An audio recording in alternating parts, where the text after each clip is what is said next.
Merci encore à Frédéric d'avoir accepté cette conversation à deux voix de deux femmes qui cheminent sur leur chemin de vie spirituelle, qui ont aussi des repères depuis leur tradition propre. Il n'est pas question de te convaincre ou de te dire que telle voix ou telle autre est mieux. Bien évidemment, ici, cette chaîne, elle cherche juste à te laisser la responsabilité de choisir ce qui est bon pour toi et de t'écouter, de mieux te connaître sur ce chemin de foi. Donc, je t'invite surtout à t'abonner à la chaîne pour avoir des apports, pour être plus éclairé, de manière à être plus éclairé à l'intérieur, de cultiver cette lumière qui est la tienne et de la laisser rayonner en écho, en résonance avec la lumière des autres.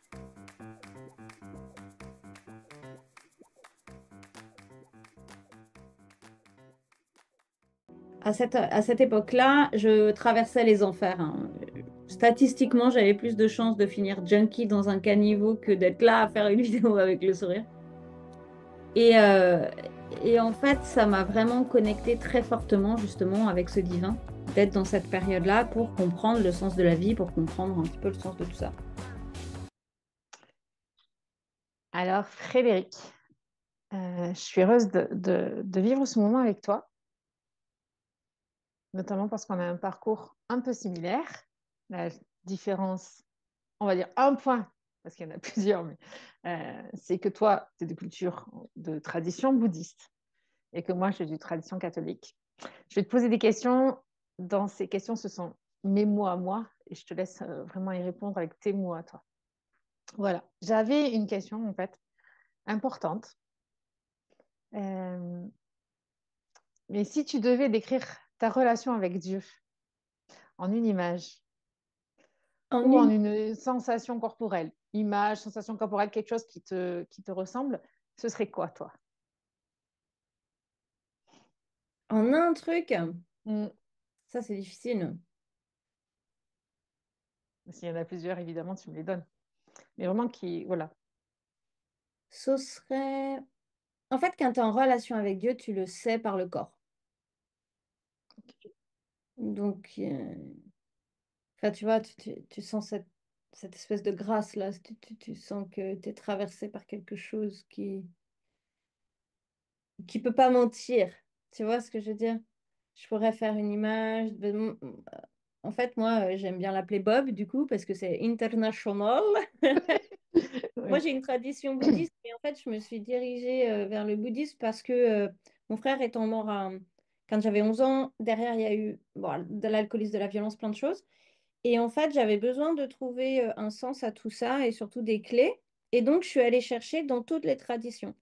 Hmm. Mais ce que je me suis rendu compte en rencontrant le bouddhisme, parce que j'ai mes communions, mes trucs et tout, hein, tu vois, j'ai été à l'école chrétienne et tout ça, mais c'est qu'en fait, j'ai développé les grands principes du bouddhisme à l'âge de 12 13 ans, quand ma vie était un vrai enfer. Et du coup, quand j'ai rencontré le bouddhisme, c'était juste une évidence, tu vois.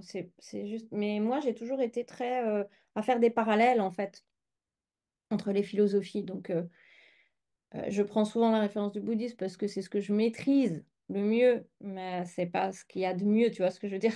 C'est pas ça que Hmm. Hmm. Donc, du coup, ouais, cette sensation, parce que sinon, en termes d'image, en fait, moi, j'ai des images en millefeuille. De- Hmm.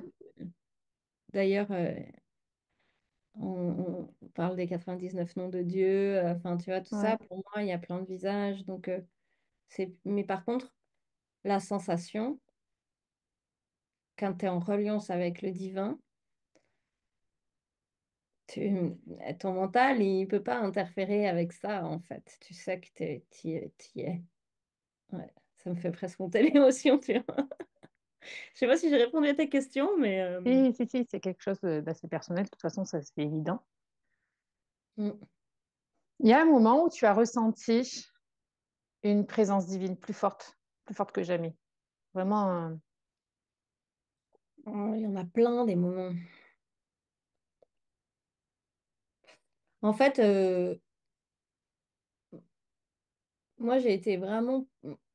Moi, j'ai un cheminement inverse à la majorité des gens, en fait. C'est-à-dire que je suis allée chercher la spiritualité très tôt. Et du coup, j'ai cheminé dans la spiritualité pendant très longtemps de manière hyper euh, profonde, hein, parce que j'ai habité dans les centres bouddhistes et tout ça, je devais être nonne, c'est là où on se retrouve. Et en fait, c'est vers 35 ans que j'ai commencé à rentrer dans le monde matériel dans lequel les gens rentrent habituellement, quoi, tu vois, à essayer d'être un peu plus, disons que pragmatique et comprendre un peu plus les lois de la nature. J'aime bien dire, par exemple, que j'ai moi, mais la majorité des clients que j'accompagne finalement sont comme ça, que j'ai une pyramide de Maslow inversée, en fait. Ok. Tu vois? Et c'est assez juste. Et ce qui m'a vraiment connecté fortement à la vie, c'est quand j'ai décidé de ne pas prendre mes vœux de nonne, justement, mais que j'ai été mariée avec un enfant, tout ça, enfin, tu vois, quand tu es et entrepreneur. Donc, pourquoi je dis ça? Parce qu'en fait, depuis que j'ai 11 ans, même avant, parce qu'en fait, moi, j'ai toujours été dans la contemplation. En fait, j'ai toujours eu vraiment cette reliance au divin très, très forte. J'ai toujours vu des défunts, j'ai toujours discuté avec le vent, avec les montagnes, enfin tu vois. Donc du coup, j'ai pas un événement particulier, tu vois, qui est intense. Par contre, ce que je peux me souvenir, euh, ce que j'ai dans ma mémoire là qui arrive aujourd'hui, peut-être que demain, ce sera d'autres trucs qui arriveront, hein, mais Ouais, tout à fait. euh, je me souviens, ah ben, c'est un truc assez récent. Quand le Covid est arrivé, là, quand tu as eu l'annonce du Covid, en fait, moi, je parlais déjà depuis pas mal de temps avec ma team de lumière, parce que, bon, je me suis un peu éloignée du bouddhisme et je me suis rapprochée des extraterrestres et tout ça. Enfin, il y a plein de gens, en fait, tu vois, il y a un peu tous les types de personnages qu'on peut imaginer, qu'on peut retrouver dans les films fantastiques. Euh, Vrai ou pas, on s'en fout. Moi, ça m'a toujours aidé à avancer, puis voilà, quoi. Et, euh, et du coup, ça faisait déjà un moment que j'avais une communauté que je préparais à être des piliers de lumière parce que ça m'annonçait quand même une période d'agitation, tu vois, pour pas mal de monde. Et, euh, et en fait, quand le Covid est arrivé, tu sais, cette espèce de moment que tu attends toute ta vie qu'on t'a annoncé, et t'es là, ah, ça y est, on y est. Et en fait, euh, il y a vraiment un truc spécial qui s'est passé chez moi. C'est comme si j'ai tout lâché les contraintes matérielles, parce que de toute façon, tu pouvais pas. Mm. Et je me suis plongée à fond dans la connexion au divin. Je l'appelle Est-ce que, comme ça on met est-ce tous que mes... tu as l'impression que du coup, à ce moment-là, tu t'es reconnecté à le pourquoi tu aurais été monial? Ouais, parce qu'en fait, à ce moment-là, ce qui est assez étonnant en plus, c'est que donc moi, je vis une maison à la campagne. J'ai quand même eu cette chance d'avoir choisi cet endroit pour vivre mon confinement. Euh, Enfin, quand je dis d'avoir choisi, c'est parce qu'on a décidé avec mon ex-mari. Justement, j'ai eu les canalisations 4 ans avant. Donc, nous, en fait, on a toujours fait nos choix d'habitat en lien avec ce que j'avais reçu d'enfermement, d'être ouvert, d'avoir des vivres. Enfin, tu vois, bon, pas mal de trucs comme ça. Et, euh, et en fait, on était en plein divorce avec mon ex-mari. Donc, on vivait dans la même maison. Enfin, on n'était pas dans la même chambre, mais autant dire que la tension était assez volcanique. Et en même temps, moi, j'étais dans une espèce de béatitude de ouf. Je passais des heures à méditer. Comme il n'y avait pas de... c'est vraiment comme si toutes les contraintes matérielles sont tombées. Et donc, moi, je m'autorisais vraiment comme au monastère, tu vois, Mm. à m'asseoir en méditation pendant des heures quand c'était le moment de le faire, point, tu vois. C'est Et ça. en fait, à ce moment-là, je crois que c'était au bout du deuxième jour, ça a été très vite, j'ai reçu la canalisation qu'il fallait que je fasse un programme pour accompagner les gens à traverser cette période. Mm. Et je me souviens, je te raconte pour l'anecdote parce que c'était trop rigolo dans cette confrontation spiritualité-matière dont on parlait avant en off, tu vois, on en a pas un peu Oui. parlé, mais où je faisais déjà des accompagnements depuis longtemps, hein, tu vois, parce que j'ai lancé mon entreprise en 2013 Mm. d'accompagnement holistique, d'enseignement à développer les capacités extrasensorielles et tout ça. Et donc, j'avais toujours pratiqué des tarifs un peu élevés parce que ça faisait une sélection, quoi. Bref. Et là, ils me disent, tu fais un programme à 87 euros. J'étais là, what? Et je raconte cette anecdote parce que je me souviens vraiment comment ma personnalité est venue se confronter en fait à ma guidance. Mm. Et j'étais là, hors de question. Non, tu vois, je pratique pas des prix comme ça, moi. Et, et en fait, derrière, j'ai vraiment vu l'importance, tu vois, que c'était de partager Je ne savais pas ce qu'il allait avoir dans le programme, je savais qu'il allait falloir partager des enseignements puissants spirituels. Et donc, j'ai pratiqué ce tarif-là. Et j'ai une copine qui finalement a intégré l'animation du programme avec moi, qui elle faisait de l'Ayurveda. Et en fait, ça a été fou parce que c'est comme si j'étais destinée à faire ça depuis tout le temps. Tu vois, j'avais l'impression d'être portée sur un nuage, en fait, à Mm. délivrer. On délivrait des concepts philosophiques, on partageait les fréquences vibratoires qu'on avait sur le moment, les infos, tout ça, sans filtre, en fait. On partageait des exercices, bien sûr, et des clés pour que les personnes, elles arrivent à s'élever. Et là, moi, j'étais dans cette espèce de bulle de connexion, tu vois, cette Mm. espèce de bulle de béatitude, euh, parce que aussi le monde s'est arrêté autour, tu vois, et que c'est comme si j'étais plus prise par le monde autour. Oui, ça Moi, ressemble. j'ai la sensation que pendant cette période-là, alors moi, je l'ai vécu, j'étais toute seule dans un studio et je ressens que ça a été un peu pareil niveau vibratoire parce que j'étais à la montagne et que c'est comme si d'un coup, je me retrouvais en situation monastique dans la nature, tout au ralenti, les gens au ralenti, l'obligation en fait qui était pour le monde et qui me ramenait à ce que j'avais vécu d'intense et de beau dans cette relation à Dieu. Et je me suis aperçue sur les réseaux à ce moment-là qu'il y a eu comme un vent de panique parce que les gens ont découvert ça, mais ils ne savaient pas quoi en faire. Mm. Et je suivais quelqu'un, moi je ne te connaissais pas à l'époque, mais j'ai vu quelqu'un sur les réseaux sociaux tous les jours proposer à sa communauté, allez, on se prend un temps de silence avec soi. Et le nombre de personnes qui le suivaient, c'était impressionnant. Il y avait Ouais. vraiment une demande de dire, mais qu'est-ce qu'on fait avec ça? Donc je ne suis pas étonnée que finalement tu aies eu l'intuition d'entendre que ça devait être, parce que 87 euros, c'est du coup plus disponible à plus de monde, ce qui du coup Ouais. peut faire peur, parce que tu dis, oui, je me mets sur le marché, on fait, allez-y, braderie. Non, c'est pas de la braderie, c'est qu'en fait, il y a vraiment eu un besoin de gens de dire, pas de panique, c'est là que la vie, elle est, en fait. Et je pense Ouais. que ça a été super important qu'il y ait des gens comme toi et du coup ta collègue qui offrent cette opportunité de comprendre, de pacifier un peu ce que ça voulait dire pour nous. Mm. Et tu vois, quand je t'entends parler, moi, j'ai pas eu le réflexe de le mettre en public.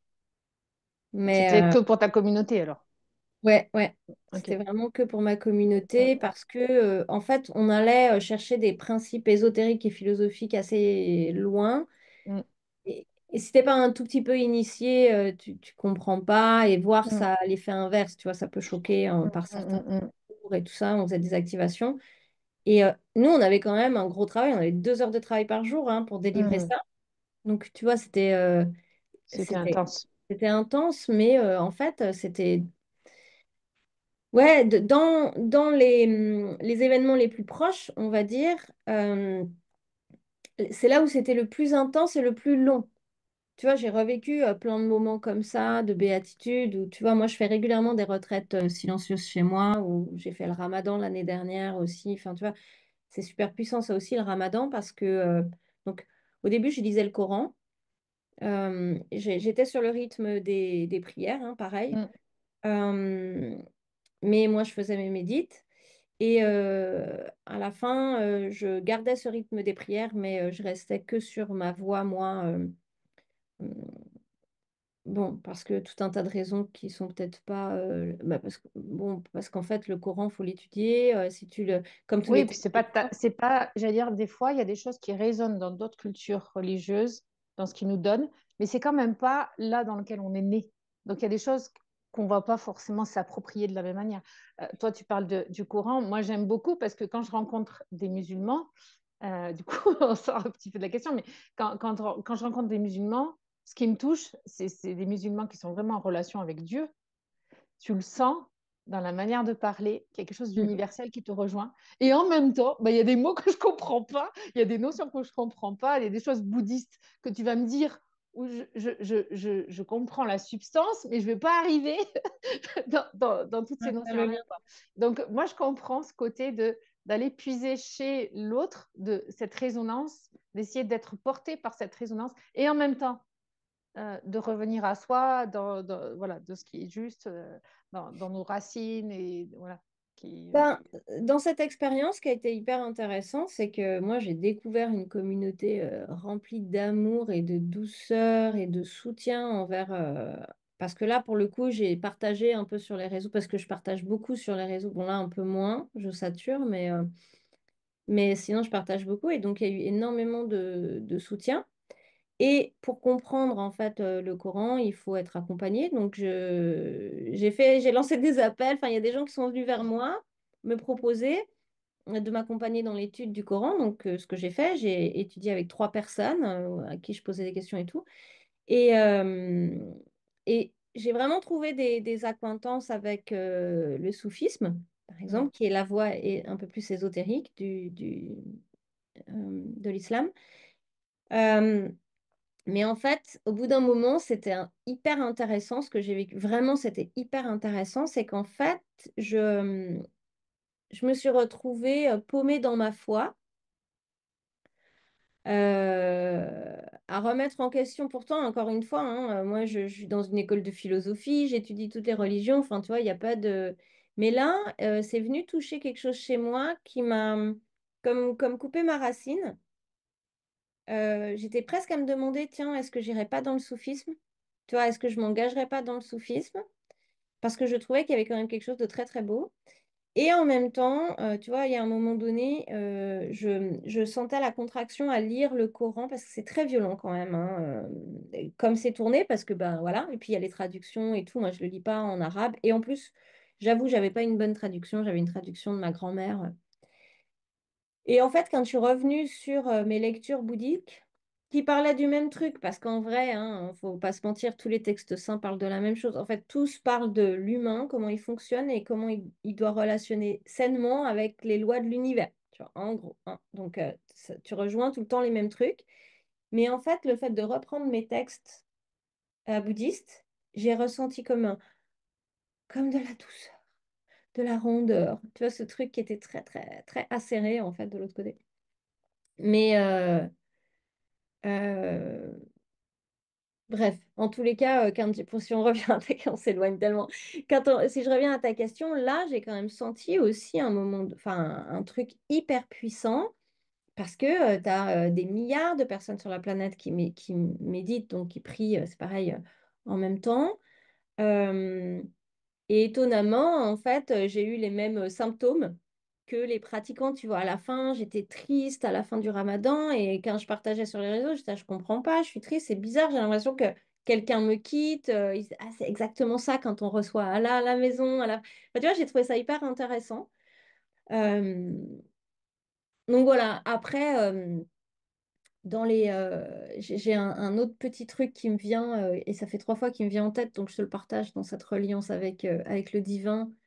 Euh, c'était, Ça, c'est un des trucs un peu plus. Parce qu'en fait, des expériences, j'en ai vraiment beaucoup. Enfin, tu vois, j'ai eu des expériences d'éveil qui ont duré plusieurs jours, des trucs comme ça. Enfin, bon, j'en fais des livres d'ailleurs, qui s'appellent le Kawi. Mais en fait, j'ai été choquée un jour choquée de la puissance, en fait, de la foi. Parce que, donc, j'ai mon petit frère qui est mort à ski quand j'avais 11 ans, mais j'ai des demi-frères. Et j'ai un demi-frère qui a 15 ans de moins que moi. Et il était venu chez moi, j'étais prof de ski en Suisse, donc il vient chez moi skier. Donc lui, il était tout petit, hein, il devait avoir même pas 9 ans, quoi. Et, euh, et on va pour passer dans un chemin en forêt, donc un peu le même schéma que mon petit frère qui était mort presque petite. Et il dit, ah, je veux pas y aller. J'étais là, bah, vas-y, tu vois, j'avais un ami prof de ski devant, moi j'étais derrière. Je dis, on va y arriver. Et en fait, donc il avait un casque et il a raté le virage et il est parti dans un arbre, sachant que mon frère a fait ça en fait, hein. Il a fait une sortie de piste, il est rentré dans un arbre, mais il n'avait pas de casque, mon premier frère. Et là, je te jure, j'étais là, c'est quoi le délire en fait? de revivre exactement le même truc. Et donc j'ai fait un truc qu'il ne faut pas faire, bien sûr, mais mon frère donc, était dans les pommes, je le retourne, donc il ne faut jamais Oui, il retourner faut quelqu'un, jamais mais, toucher à quelqu'un qui a un accident. ouais. Ouais, je Mais comprends. il était dans la neige, tu vois, la tête dans la neige, donc bon, je le retourne, je le prends dans mes bras. Et là, je dis hors de question. Et je me mets à réciter, donc dans le bouddhisme, le mantra de Tara verte, qui est le mantra qui lève les obstacles. Mm. Et là, je me mets mais tellement intensément, regarde, Om Tare Tu Tare Tu Resho, Om Tare Tu Tare Tu Resho. Je l'ai récité 3 fois. Il a ouvert les yeux, je te jure. Et après, je m'arrêtais plus jusqu'à ce que les secours arrivent. Mon frère connaît le mantra par cœur. Je me doute. Alors, lui, il a fait un mini trauma crânien. Mais, et derrière, c'était lui, tu vois, je me rappelle, on faisait l'escalade, je flippais, il était là, récite Tara, frère, récite Tara. Et du coup, en fait, là, j'étais là, what? J'étais là, mais, waouh, la puissance quand tu sors de ce mental, en fait. Mm.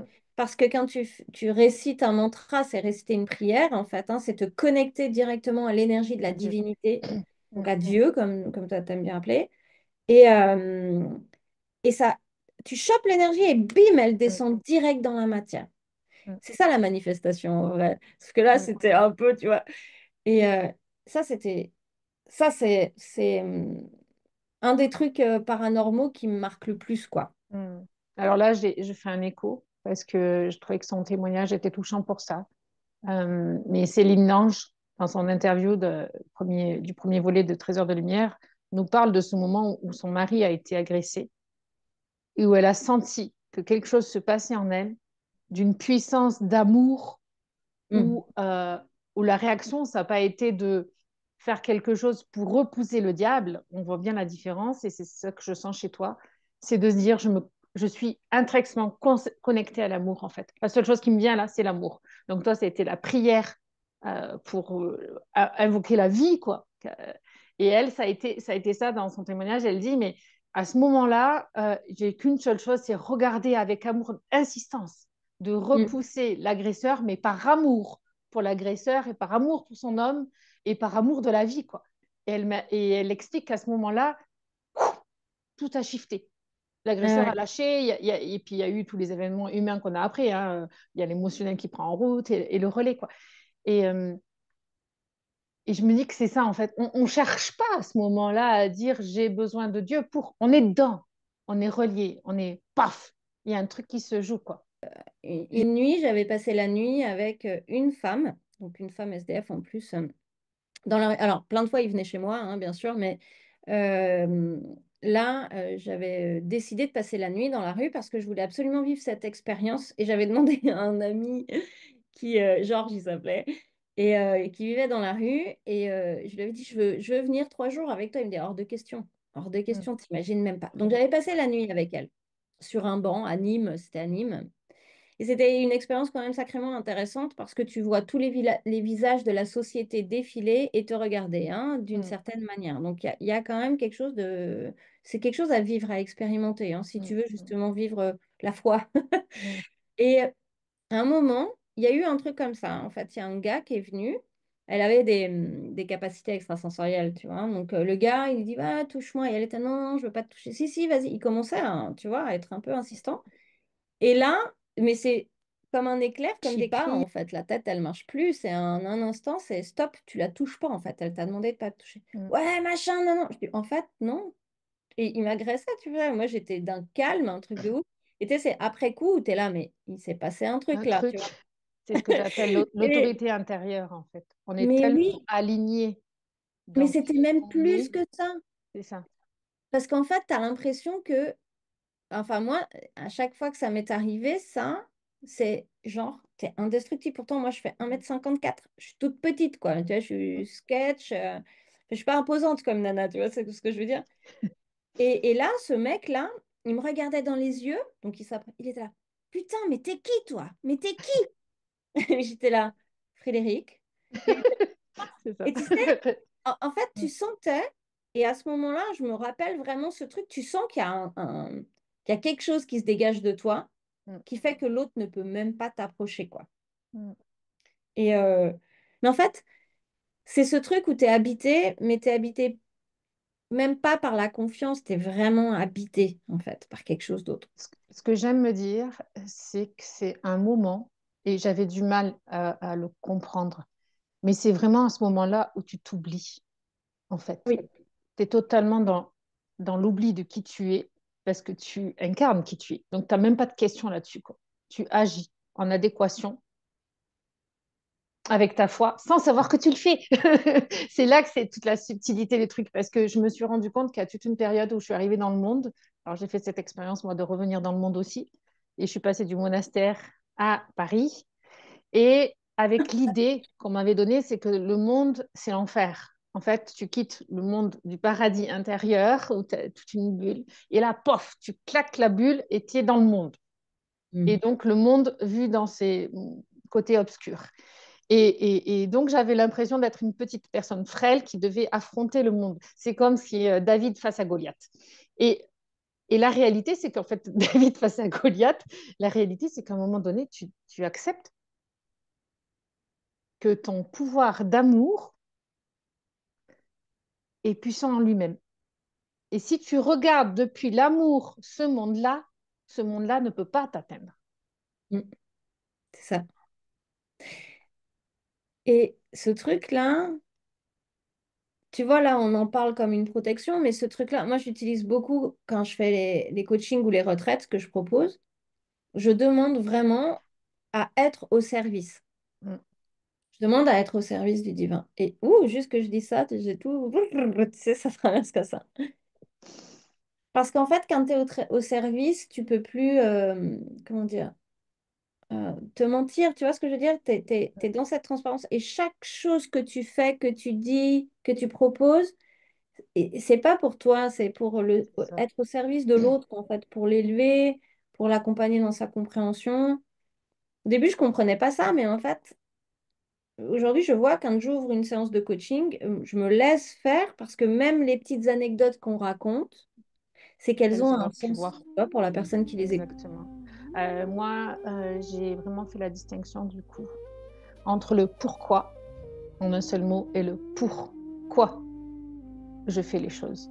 Et là, c'est la notion de service qui me sauve. Ça a été le fait de pourquoi il y a Trésor de lumière. C'est pourquoi, en fait.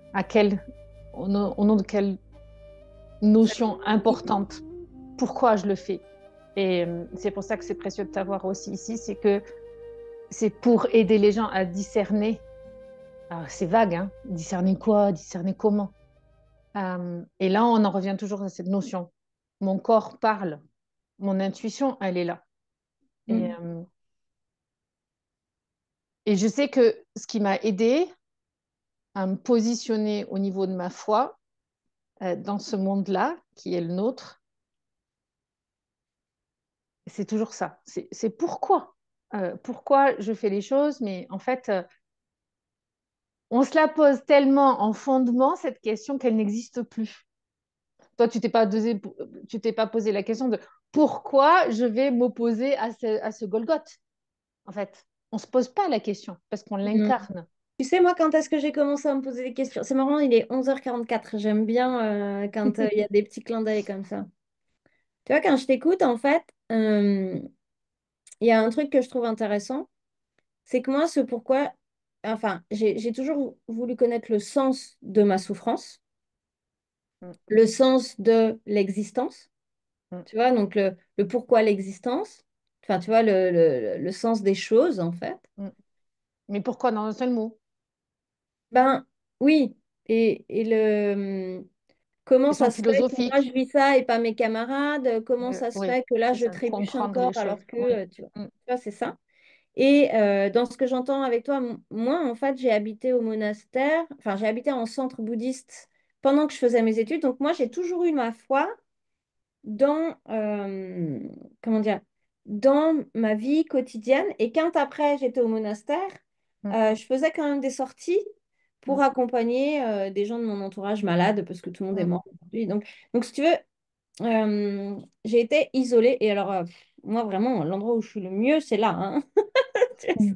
C'est pour ça que le Covid, j'étais là, youhou, Inch'Allah, tu vois, parce que, en fait, moi, c'est là où je suis le mieux, mais je sais que dans cette vie-ci, c'est pas là où je dois être. Oui, tu vois. Et donc, en fait, le pourquoi je fais les choses, moi, je me suis jamais, comment dire, je le vois pas pareil que toi, je me suis jamais dit pourquoi je fais les choses. C'est toujours, je fais les choses parce que ça fait sens pour moi, et là où ça fait pas sens, j'essaie de comprendre le sens, mais plus pour intégrer la mécanique de l'humain dans le divin, dans l'ensemble, en fait. Hein. Finalement, je pense que si j'avais eu les capacités, j'aurais rêvé d'être scientifique, tu vois. Mais quand bien même, il y en a qui reviennent et qui deviennent moines, hein, comme Mathieu Ricard. Mais tu vois, il y a eu ce truc, et finalement, cette notion, comme une injonction du pourquoi, moi, elle est née depuis 2 ans, tu vois, avec des coachs inquisiteurs qui se disent être dans l'amour divin et t'apprendre à faire du business. Et là, c'est comme si on m'a demandé d'aller chercher des valeurs et des trucs qui, en fait, ont toujours été chez moi, ont toujours Ouais. été comme une évidence, comme quelque chose de naturel. Et là, il fallait tout d'un coup le définir, le mettre dans des cases, alors qu'en fait, moi, c'était naturel, tu vois. Mm, mm. Et des fois, quand je veux revenir, parce que je me suis perdue dans un système qui nous est proposé au niveau du business et de l'entrepreneuriat et autres, et quand je veux me rechoisir, revenir à moi, je me dis, attends, mais pourquoi je le fais? Alors, c'est pas, c'est pas pour trouver la réponse, mais c'est comme ça, en fait. C'est pour trouver l'élan, l'élan de base. Et moi, une des phrases, par exemple, et tu auras peut-être la tienne, et je serais curieuse que tu me l'offres là. Euh, Moi, une des phrases qui répond à ce pourquoi, c'est déjà, mon adage, c'est l'amour rend libre. OK. Pouf. Je repose cette base. Et quand je dis mon pourquoi, c'est que ferait l'amour? Quand je me pose cette question, je reviens à mon focus. Je reviens à ce fameux pourquoi, en fait. C'est dans ce sens-là. Toi, qu'est-ce que c'est justement? Qu'est-ce qui t'aide? Quel est le truc, l'astuce que tu as? Parce que des fois, comme tu dis, on sent qu'on est parti dans le mauvais endroit parce que voilà, on a été influencé. Et c'est humain de se faire emporter. Hein. On est comme un bateau sur la rive, donc des fois, ben, il y a des vagues, des fois, il y a. Voilà. Et quel est ton truc à toi, justement, pour te revenir? Je réponds à ta question tout de suite. Et il y a un truc qui me revient en tête, c'est mon maître, Laman lui, quand je lui posais des questions, il était là, mais Dechen, il vous faut pas chercher le pourquoi, mais le Mm. comment. Ouais. Et ça, c'est quand même un truc qui, des fois, me revient, tu vois, quand je suis là, OK, pourquoi ça marche pas? Non, OK, comment je fais avec ce que j'ai là? Mm. Et si je réponds à ta question, ben, c'est sensiblement la même chose que toi, en fait. Moi, j'écoute mon cœur. Je me dis, est-ce que là, je suis sur mon cœur en reliance avec le divin? Est-ce que là, je sens que je suis au service de mon Mm. cœur, pas de mon ego qui Ouais. veut tel et tel truc. Non, en fait, mon cœur, il dit quoi? Mm. Parce que, après, moi, j'ai la chance aussi, aujourd'hui, d'avoir bon, 45 ans, mais du coup, d'avoir l'expérience de quand je suis mon cœur, il y a l'abondance tout le temps. Mm. Quand je suis mon cœur, il y a la joie, il y a l'amour, mais il y a aussi l'abondance financière. Enfin, tu vois, parce que ça reste quand même une des valeurs aujourd'hui importantes dans nos vies pour créer des choses et puis pour vivre. Suivre son cœur, ce n'est pas s'exclure. Dans la culture chrétienne, il y a Quoi, quand ça? même Hein. eu cette dérive, Mm. perversion qui nous a appris la charité chrétienne, penser aux autres. Et on utilise des phrases de Jésus, on utilise de l'Évangile et de la Bible pour ça. Donc tout est argumenté. Euh, mais en réalité, je garde toujours cette perspective qui est que je ne peux pas donner ce que je n'ai pas. Si je veux donner de l'amour aux gens, si je veux Mm. donner de l'attention, si je veux donner de la compassion, si je veux donner quoi que ce soit, et ben, à un moment donné, il va falloir que j'accepte que je suis un réceptacle et que ce Voilà. réceptacle aussi me nourrit et m'irrigue. Et il y a cette image du vase. Hein. Si tu mets de l'eau dans des verres, à un moment donné, il faut que ton vase, ta cruche, elle soit remplie d'eau. Quoi. Mm. Et, mais je trouve que moi, j'en ai besoin de me le répéter sans cesse parce que j'ai été éduquée dans le sens où c'est les autres d'abord. Dieu Ouais. d'abord, les autres d'abord. Et du coup, je ne suis plus rien, quoi. Je ne suis qu'un truc transparent qui n'existe pas. Du coup, dans cette tradition, pour moi, il y a deux points qui ont été galvaudés. Mm. Il faut quand même remettre les choses dans le contexte historique aussi, hein. Moi, j'aime bien reprendre les choses comme ça de base. Et les premiers écrits de Jésus sont arrivés 300 ans après sa mort, hein. C'est ce que j'aime aussi Ouais, répéter mais sans entre cesse. aujourd'hui, toi, quand tu dis un truc et dans une semaine, notre discussion, tu vas voir comment elle va être transformée. Exactement. Alors qu'on a les enregistrements, l'écriture et tout, alors qu'à l'époque, c'était du bouche-oreille en 300 ans. Et après, il y a eu le concile de Nicée où ils ont décidé de trier en plus. Ils ont fait le tri, Mm. hein, C'est pour ça. garder que ce qui les intéressait. Donc, il y a, pour moi, euh, là particulièrement dans cet exemple, dans cette tradition-là, il y a beaucoup l'humain qui est revenu et qui a quelque part trié ce que Mm. le divin avait proposé. Et donc, c'est plus important d'aller chercher les vérités, enfin les enseignements dans les apocryphes, tu vois, dans la Mm. mesure où c'est possible de les Mais avoir. on est toujours humain, on est toujours en train de trier ce qui nous intéresse, ce qui nous intéresse pas. Oui, Euh, ça c'est vrai, mais pourquoi je dis dans ça? quoi, Je dis ça dans ce juste qu'on parce que fait. Mm. ça c'est vrai. Et alors moi, je Et c'est suis toujours le piège, hein? C'est toujours le piège. là, moi, je suis outrée d'entendre tout ce que j'entends sur les grands principes du bouddhisme, karma, dharma, mandala. Enfin, attends, et ne serait-ce que, tu vois, imagine, est-ce que toi, tu oserais mettre la tête de Jésus tranchée dans ton jardin en statue? Non, mais moi, en fait, là où je rigole pas, c'est qu'aujourd'hui, ça dérange personne de galvauder le bouddhisme. Mm. Alors que c'est des enseignements qui sont restés purs depuis 2500 ans, qui n'ont pas été transformés. Ça fait vraiment partie de l'éthique bouddhiste. Mm. Maintenant, l'Occident transforme tout, c'est ce qu'on appelle le New Age. Mm. Mais aujourd'hui, le karma, c'est des chaussures. Tout le monde parle du karma comme un truc négatif, alors que c'est un truc complètement neutre.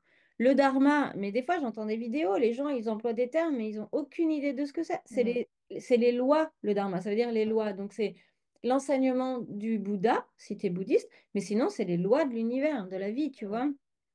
Et un mandala, c'est loin d'être un coloriage. Tu vois ce que je veux dire? Mm. Oui, Aujourd'hui, oui, un mandala, ça est... c'est le problème d'aujourd'hui, c'est qu'on prend beaucoup de mots, qu'on sort de leur contexte, qu'on sort de leur histoire, qu'on sort de leur fondement, et on les utilise et on en fait ce qu'on veut, en Ben, fonction de ce... Voilà. ben oui, il y a ça. Et là du coup, ça vient tout faire effondrer une tradition. C'est pour ça que c'est intéressant là, si on Mm. voulait vraiment, si tu voulais vraiment léguer quelque chose là, aujourd'hui, à la fin de cette interview, pour aider au discernement de tout ça, qu'est-ce que tu donnerais Ben, avec tout ce qu'on vient d'aborder là? pour moi, d'ailleurs, je t'ai pas dit les deux points Ah négatifs oui, qu'il faut que je te partage. Pas mm. négatifs, mais qui sont vraiment Non, enfermés, en fait. enfermant. Attends, je te donne ça. Donne-les, c'est important, je pense. C'est cette notion de générosité, parce que c'est exactement comme tu dis, pour être Mm. généreux, il faut d'abord remplir son porte-monnaie de pièces. Mais du coup, tu vois, on nous donne, c'est une dévotion démesurée, en fait. On Mm. s'oublie. Alors qu'en fait, si tu t'oublies, bah, tu peux plus œuvrer. Tu vois, donc c'est dans le bouddhisme, on dit, on donne toutes les bénédictions à tous les êtres, y compris soi-même. Tu vois, on s'inclut avec les autres. Ça, c'est le premier truc. Et le deuxième point qui est hyper puissant dans notre société judéo-chrétienne. Donc, même si tu n'as pas été dans une éducation alors chrétienne, catholique, je ne sais jamais, bref, truc de Jésus, quoi, hein, bien, c'est la culpabilité. Oui. Et tu vois, dans le bouddhisme, la culpabilité, c'est un mot qui n'existe pas. Ça n'existe pas. Dans leur tête, c'est un concept qui est inexistant parce qu'il y Et, a la loi du karma. Et le et karma, je pense que c'est l'une des choses qui fait que beaucoup de personnes qui ont été touchées, blessées par un témoin du Christ ou de la Vierge, si tu veux, et qui sont allées intrinsèquement dans ces spiritualités-là du bouddhisme, c'est parce que justement, ils n'avaient pas cette culpabilité qui est quand même une empreinte très forte, très sombre de la oui, religion. mais c'est présent dans notre société, hein. Regarde, là, nous, on fait l'interview, on est en France. Regarde, la majorité des Français culpabilisent dès qu'ils font un truc pas bien. Alors que dans le bouddhisme, c'est un fait, c'est la loi de cause à effet. Donc, c'est tu fais quelque chose, ça crée une cause, cette cause te propose d'avoir une attitude ou une autre et tu crées du coup autre chose. Donc en fait, c'est la loi C'est de cause à responsabilité effet, c'est toi aussi. qui décides de recréer toujours le même effet. On Hein? te remet devant ta responsabilité. Tu es responsable. Alors, pas de tout, puisque tu es en interrelation avec les Oui. autres. Mais oui, c'est toi qui es responsable de modifier ton attitude intérieure. Tu n'es pas coupable, tu es responsable. J'aime bien dire ça aussi. Oui, bah parce que Tu as ta part à jouer. tous les saints sont des martyrs. Donc, si tu veux, il y a quand même un espèce de truc dans la chrétienté de si pour être élevé, il faut être un martyr. Tu vois? Truc Ben, c'est chelou. ce Hein. qu'on en a gardé. C'est ce qu'on a gardé. Moi, ce que j'aime bien rappeler, c'est que les saints d'aujourd'hui, ceux qu'on dit saints, si vraiment on va regarder leur histoire de vie, si on va regarder le témoignage de l'humain derrière, c'est toujours des gens qui ont à un moment donné bien compris qu'ils n'étaient pas saints. Voilà. J'ai bien compris que s'ils en sont comme modèle d'aujourd'hui de foi, c'est parce que ce sont des gens comme toi et comme moi qui ont compris qu'ils étaient bien humains et qu'ils avaient besoin de Dieu, de cette relation à Dieu pour être dans l'amour et pour revenir au fondamental de la vie, des lois Ouais. universelles, quoi. Mais ça, on l'oublie. C'est ça, on l'oublie. Oui. Et je me rappelle plus ta question, du coup, je l'ai oublié.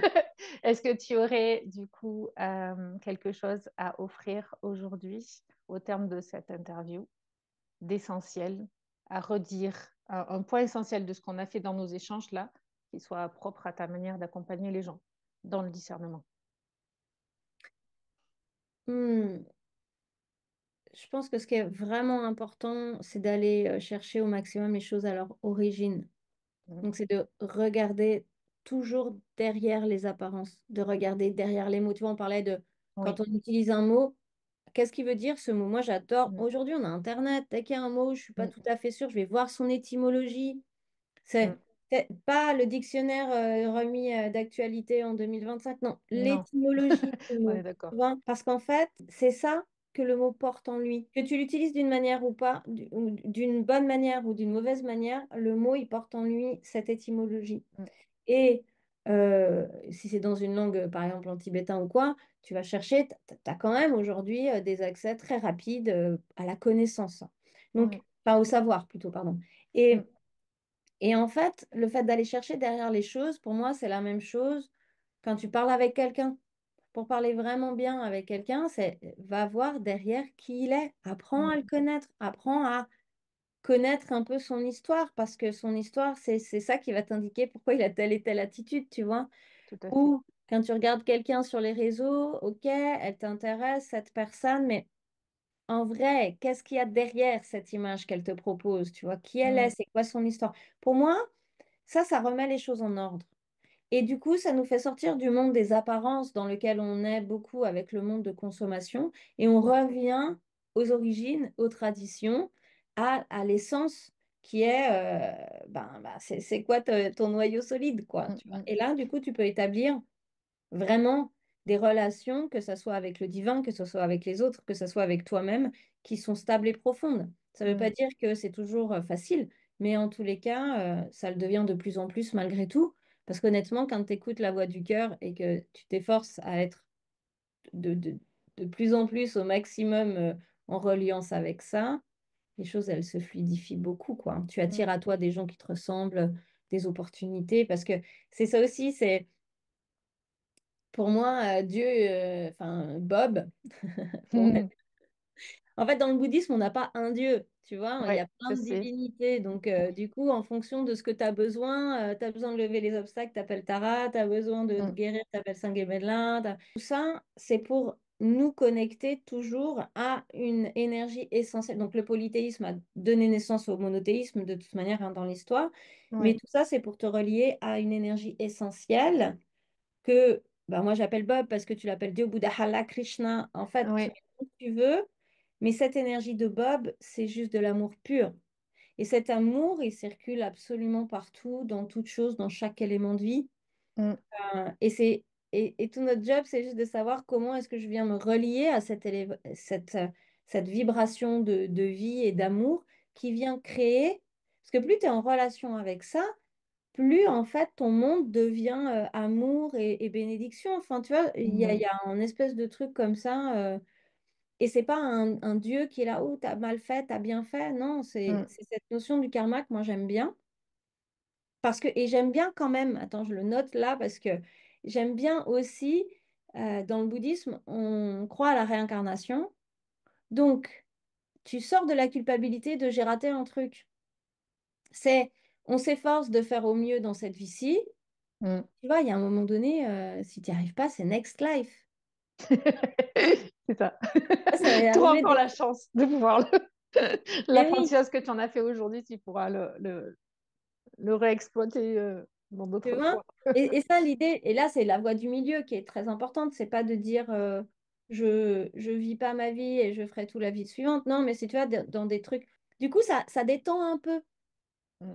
Je vais juste insister sur un point que tu as donné parce que je pense qu'aujourd'hui, on a tellement d'informations qui sont disponibles sur Internet Mm. que dire je vais aller chercher, je vais essayer de connaître la personne, d'inciter sur le fait que faites attention aux sources sur lesquelles vous allez chercher. Parce qu'aujourd'hui, malheureusement, et moi je le vois, des fois quand je veux m'informer sur le bouddhisme, ce que je fais, parce que je l'ai appris comme ça aussi au monastère et qu'on avait l'étude et que l'étude était accentuée sur ça, l'intelligence de la foi, c'est aussi prendre du temps d'aller chercher les sources et de regarder d'où sont ces sources.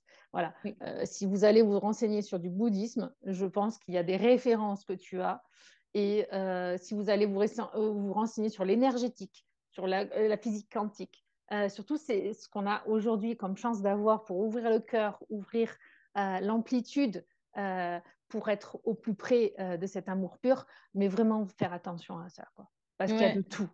ouais, Et j'aime bien quand tu dis d'aller rencontrer la personne, mais alors, c'est pas le mot rencontrer que tu as mis, mais voilà, moi, si je vais vous proposer une interview et mettre Frédéric en avant, c'est parce qu'il y a eu la chance aussi d'une relation qui se tisse et qui essaye de sentir ce qui est juste ou pas. Et ça, on est les seuls à savoir si c'est juste ou pas, ce que dit la personne. Et vraiment, de cultiver ça. Parce que c'est tellement facile de croire que quelqu'un est sur les réseaux sociaux et parce qu'il a le nombre d'abonnés et parce qu'il a le nombre de ventes, que du coup, c'est quelque chose de crédible et de bon pour nous et de le suivre à cause de ça.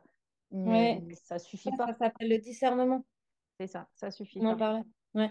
Et en fait, dans toutes les traditions, dans le bouddhisme, comme dans l'islam, c'est pareil, ou toi, j'imagine, dans la chrétienté, c'est pareil.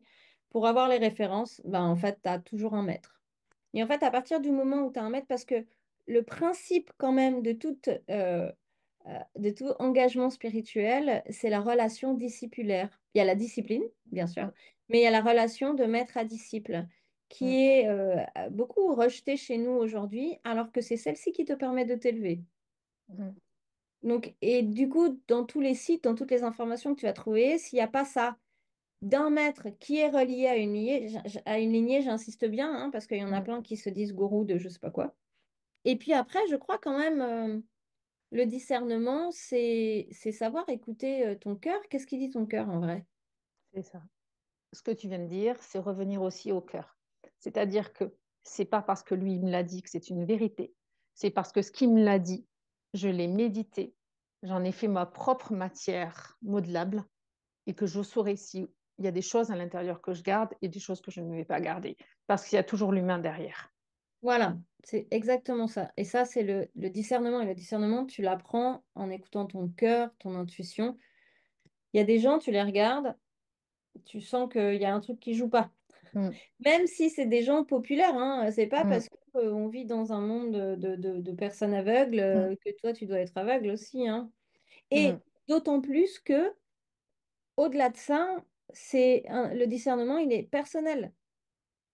C'est-à-dire que ben, tous ces gens qui suivent cette personne, c'est qu'ils ont besoin d'apprendre ces trucs-là à ce moment-là. Mais toi, mm, c'est déjà dépassé ce truc, tu vois. mm, mm. Donc, ouais. Voilà. Il y aurait beaucoup à dire, c'est vrai, pour aider les gens à ça. Moi, ce que je retiens, c'est que ça demande du temps, mais que le temps n'est pas contre nous. Ça demande de l'amour et que c'est pas que de l'amour envers les autres, mais c'est aussi de l'amour envers soi. Et, euh, et je suis heureuse qu'on ait la possibilité aujourd'hui, par les réseaux et par Internet, de diffuser aussi cette parole-là, Hmm. qui peut paraître un peu diffuse et engloutie par tout le reste, mais si ça peut aider. Ouais, vraiment. Ouais. J'aimerais bien conclure sur ce truc d'une image bouddhiste, justement, qui parle que ben, notre évolution spirituelle, donc polir notre ego, parce que c'est ça en fait. Le but est de polir l'ego pour arriver à ce que la personnalité matche avec ton aspect spirituel. C'est comme polir un diamant avec une plume. Hmm. Je te laisse imaginer le nombre de vies qu'il va falloir que tu passes. C'est ça. Mais du coup, ça remet les choses aussi, voilà, dans quelque chose de plus réel, parce qu'on est dans une société où on veut que tout arrive comme ça, vite et tout. Et même si des fois tu peux avoir des éveils comme ça, après il faut. En fait, c'est comme si tu montes en haut de l'escalier, tu redescends et tu dois monter marche par marche pour le réintégrer dans ta Hmm. vie, dans ton corps, dans tes cellules. Un arbre, il faut du temps, même un bambou, quoi. Et d'ailleurs, si tu prends un bambou qui pousse très vite et un chêne à côté qui pousse lentement, en général, celui qui tient le plus longtemps, ça va être le chêne quand même, hein. Tout est dit. On est d'accord. Écoute, merci beaucoup de m'avoir offert cet échange avec toi. C'est précieux. Je m'en suis nourrie et j'espère que ceux qui auront l'audace d'aller jusqu'au bout aussi se nourriront de ça. Merci Et, de ces espaces que tu ouvres pour voilà, mettre des graines de conscience. Une belle journée à tous. Donc voilà, tu l'auras compris, il te reste une dernière chose à faire. Abonne-toi à la chaîne et on se retrouve dans la prochaine.